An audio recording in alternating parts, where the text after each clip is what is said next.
You began your record with the old empire, the Imperium of 1,000 suns. Their light was fading, but it was a beautiful sunset. You watched their worlds from your silent orbital. Their cities were monuments of polished chrome and sculpted light. Every structure was a testament to order. Every citizen moved with a serene purpose. It was a society perfected and stagnant. Their starships were works of art. They moved with a silent grace between the star systems. Each vessel was a relic, a heritage passed down through generations. Their designs had not changed in 10,000 years. Why would they? They were flawless expressions of a flawless culture. They patrolled the ancient trade lanes. They showed the flag to worlds that had known no other ruler. You recorded their ceremonies and their quiet triumphs. You noted the slow, almost imperceptible decay. The birth rates were falling. The great academies produced thinkers, not innovators. Their leaders were custodians of a glorious past. They saw no need for a different future. Your early ledger entries are filled with observations of this grand, gentle decline. They were old, proud, and dangerously comfortable. They were unaware of the gathering dark. You turned your attention to a newer noise, a system designated Sol. You found a species calling themselves human. Their worlds were not serene gardens. They were brutal cradles, forged in chaos and competition. You saw cities sprawling like metallic jungles. Their energy signatures were jagged, unrefined. They screamed with raw power. There was no grand design here, only a relentless, desperate push upward. Their ships were an offense to the senses. You recorded them as ugly blocks of scarred metal. They were asymmetrical, brutally functional. They were not built by artists, but by blacksmiths. Yet, they moved with an impossible strength. Their engines tore holes in space-time. They did not glide, they punched through the void. They lacked all grace, but possessed a terrifying power. You watched them expand with a reckless speed. They colonized worlds the Imperium deemed uninhabitable. They clawed life from poison atmospheres and crushing gravities. They fought amongst themselves with a startling ferocity. Then, they would unite against a common threat with an even greater one. Your reports on them were flagged by Imperium analysts. They were dismissed as a curiosity, a lesser race, messy and barbaric. The Imperium was too old to feel fear. They had forgotten the sensation. Your data was a ghost story told to children. Humanity was a flickering candle against the Imperium's sun. But you saw something else. You saw a fire that had long since died in the Imperium's heart. A fire that burned hot enough to forge its own stars. A shadow appeared in your long-range sensors. It was a subtle distortion at the galaxy's edge. A flicker of wrongness in the deep void. You cross-referenced it with ancient star charts. Nothing should be there. No stars, no nebulae.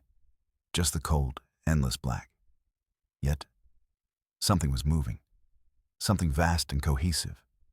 You named it the Echo Swarm. It did not reflect light. It consumed it.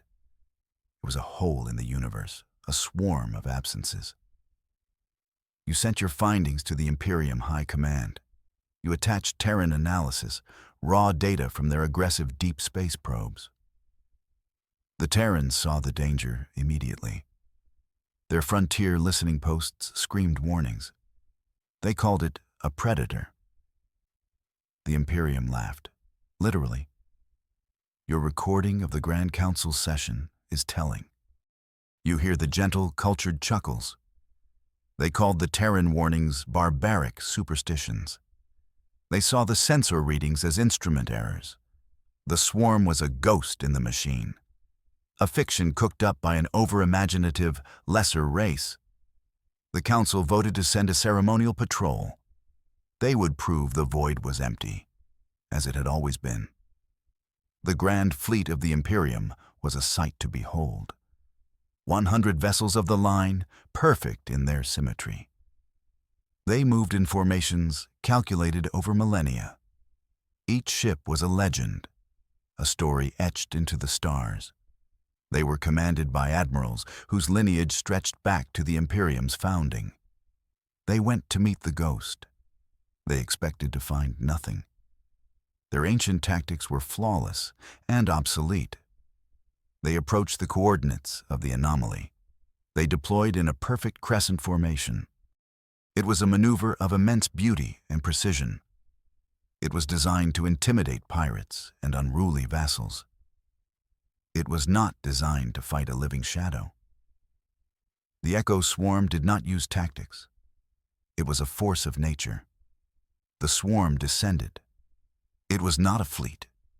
It was a tide of countless small, sharp shapes. They moved with a fluid, terrifying coordination. They did not fire energy weapons.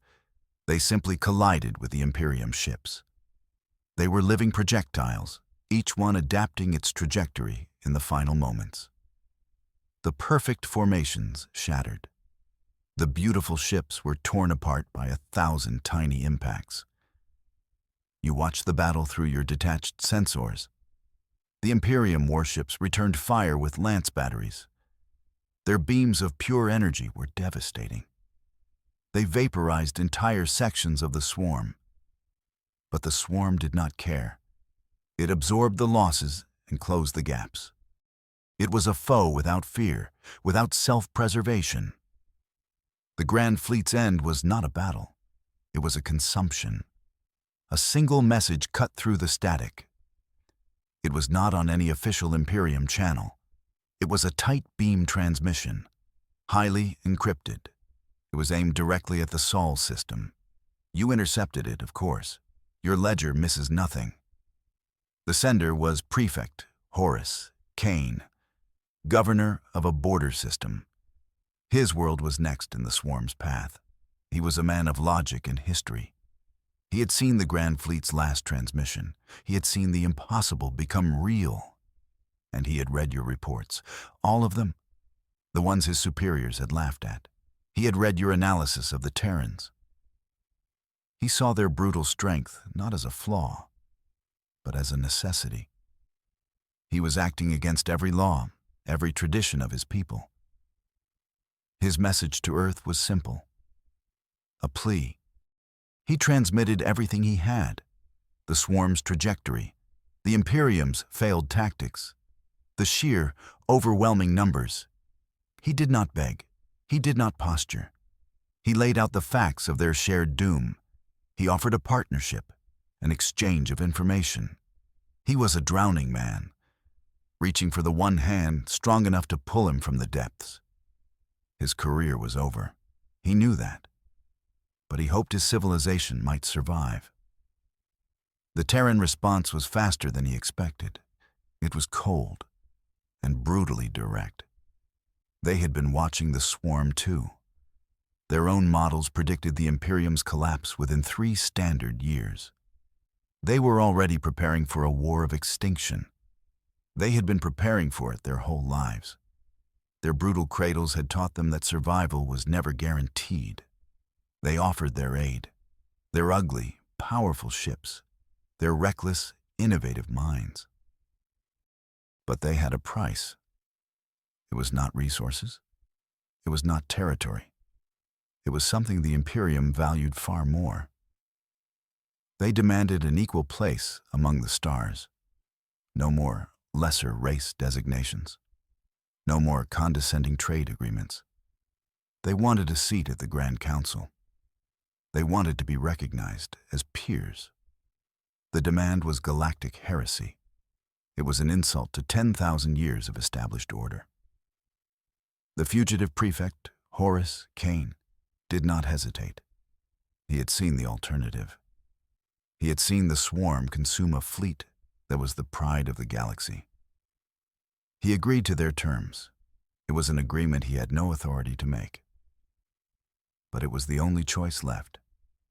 The price of survival was broken pride. You diverted your sensors to a Terran forge world, a place called Hephaestus. The name was appropriate. The entire planet was a factory. Its atmosphere was thick with industrial haze. Its continents glowed with the light of molten metal. It was the heart of their chaotic industry. The Imperium built ships in sterile, silent shipyards. The Terrans built them in the heart of a volcano. You watched them work. There were no elegant assembly lines, no quiet, methodical robots. There were thousands of humans, swarming over colossal ship hulls. They shouted over the roar of machinery. They argued over schematics. They made modifications on the fly. It was a process of controlled chaos. It looked like a recipe for disaster. But the results were undeniable. They were building something new, a ship unlike any you had seen. It was not a weapon in the traditional sense. It was a massive engine, wrapped in a minimal hull. The workers treated the components with a strange reverence. They would pat a conduit as they sealed it. They would talk to the machines. You realized you were witnessing something profound. The Imperium built with logic. The Terrans built with soul. They were pouring their desperate, stubborn spirit into the metal. The plan was a stroke of genius, born from desperation. It was something only a race like the Terrans could conceive. They had studied the swarm's nature. It was not a biological entity. It was not a machine collective. It was something in between, a resonant swarm held together by a strange, harmonic frequency, a signal that bound each element to the whole. Their plan was not to shoot the swarm. You cannot shoot a tidal wave. Their plan was to break the signal, to turn the swarm's greatest strength into its fatal weakness. They had designed a weapon made of gravity, a device that could generate a targeted resonance cascade. It would not destroy the swarm elements. It would unmake them. It would sever the connection that held them together. It was galactic heresy. Manipulating gravity on that scale was forbidden by the ancient accords. It was considered too dangerous, too unpredictable. The Imperium's star science was based on control and stability. The Terrans were proposing to shatter the slate. They intended to fight a monster by becoming a different kind of monster, a monster of pure physics.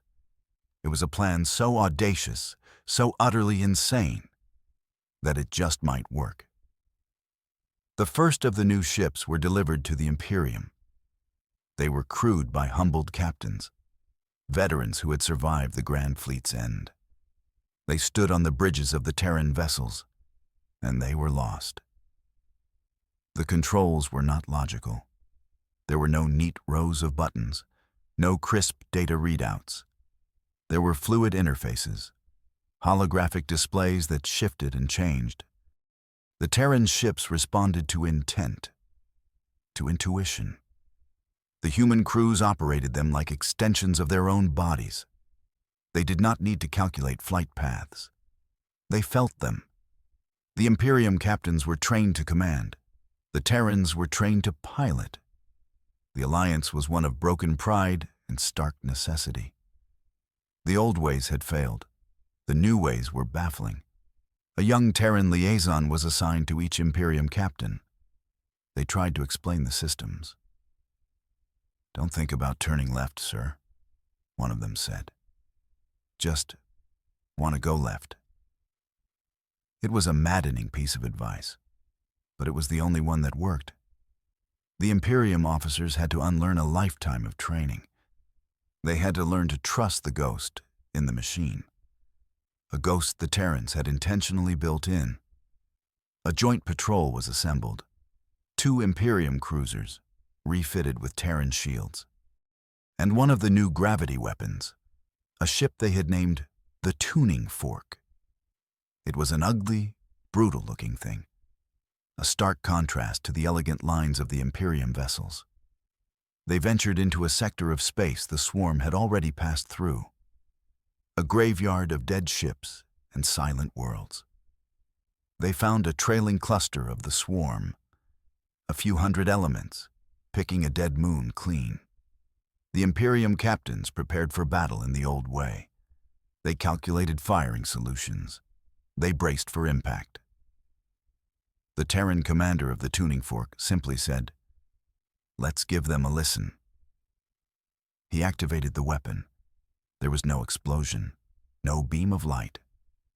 There was a sound, a deep, resonant hum that vibrated through the hulls of all three ships. It was a note that seemed to shake the very fabric of space. Out in the void, the swarm cluster convulsed. The elements lost their cohesion. They began to drift apart. Their movements became random, erratic. The harmonic bond was broken. Within moments, they were just a cloud of inert, dead matter. The test had worked better than the Terrans had feared. It had worked perfectly. The victory was intoxicating. But it was a small one. The main body of the swarm was a moving continent. Millions of elements, all bound together. Using the gravity weapon on that scale would be like trying to calm a hurricane with a single shout. They needed a new strategy, a lure. They had to get the entire swarm to a single, specific point in space. The plan was audacious. It required bait on a galactic scale. They would use the Imperium's remaining fleets, dozens of ships, broadcasting distress signals on ancient frequencies. Frequencies the swarm had learned to associate with prey. They would lead the beast on a chase across the galaxy. A chase that would end at a pre-selected destination, a place where the laws of physics were already bent. The target was a singularity, a black hole, not a supermassive one at a galactic core, but a smaller, stable anomaly, a place where gravity was already a weapon. They would not just unravel the swarm, they would feed it to the endless night. It was a trap on a scale never before imagined. It was a plan that required perfect timing and immense sacrifice. The most dangerous part of the plan was the final phase. The ships acting as the lure would have to get terrifyingly close to the swarm. They would need to hold its attention, keep it following them, right up to the edge of the Singularity's event horizon. It was a maneuver with no margin for error, a final, desperate dance at the edge of oblivion. The Imperium captains, proud and noble, all volunteered for this final run. It was a matter of honor, a way to reclaim the pride they had lost. But the Terran High Command refused them. The plan required ships that could make microsecond adjustments. It required pilots who could feel their way through the chaos. It required Terran ships and Terran crews. The volunteers for the brink were all human, thousands of them. They were the crews of the fast attack frigates, the ugly, powerful ships that could outrun anything in the Imperium's arsenal. They took the posts without ceremony, without speeches. Their quiet courage was a language the Imperium officers understood perfectly. It was a silence that spoke louder than any battle cry. It silenced the last of their doubts. You watched them dance at the edge of forever. The lure fleet, a swarm of fireflies, leading a hurricane. The main body of the Echo swarm followed them,